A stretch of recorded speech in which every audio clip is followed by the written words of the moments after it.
informasi jelang pemilu, Cita. Harus sambil menikmati secangkir minuman hangat gitu ya, kita bahas soal di jelang pemilu 2014 di mana berbagai survei politik terutama terkait siapa figur calon presiden terus bermunculan. Nah, kalau bicara survei kita harus jeli begitu, siapa yang mengeluarkan dan apa isu yang dikeluarkan. Kali ini survei menyoroti soal fenomena pemimpin generasi tua dan sulitnya pemimpin muda yang menembus dominasi generasi tua.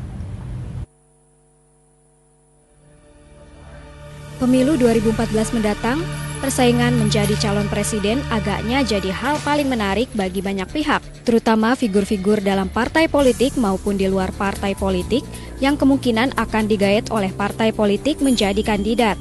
Namun, ada satu kesamaan yang layak disoroti. Sebagian besar kandidat calon presiden berusia tua.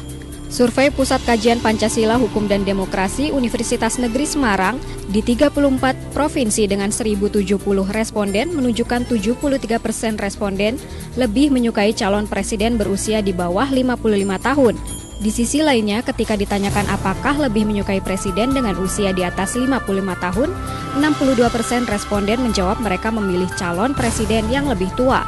Ketua-ketua partai politik yang usianya lebih dari 55 tahun ataupun partai politiknya diharap untuk merefleksikan kembali pilihan-pilihan yang sudah ditentukan dalam kongres, di dalam apapun namanya di dalam partai itu. Lain lagi dengan lembaga survei nasional yang melakukan survei khusus kepada warga DKI Jakarta. Survei tersebut meminta persepsi warga DKI Jakarta terhadap pencalonan Joko Widodo, Gubernur DKI Jakarta saat ini sebagai calon presiden. Dari 790 responden di wilayah DKI Jakarta. Hasilnya 71,2% responden kurang setuju, sedangkan 27,5% responden setuju.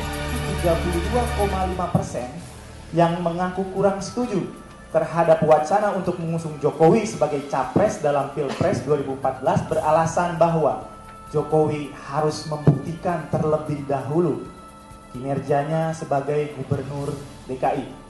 Jika Jokowi berhasil dalam memimpin Jakarta hingga masa jabatannya selesai tahun 2017, Jokowi layak menjadi capres pada pemilu 2019 nanti. Hasil dan sasaran survei politik memang beragam, namun rakyat tetap jadi penentu utama siapa yang akan memimpin Indonesia ke depan. Presiden dari generasi tua atau muda, atau presiden yang memiliki kemampuan memimpin lebih dari 237 juta rakyat Indonesia. Tim Liputan SCTV melaporkan dari Jakarta.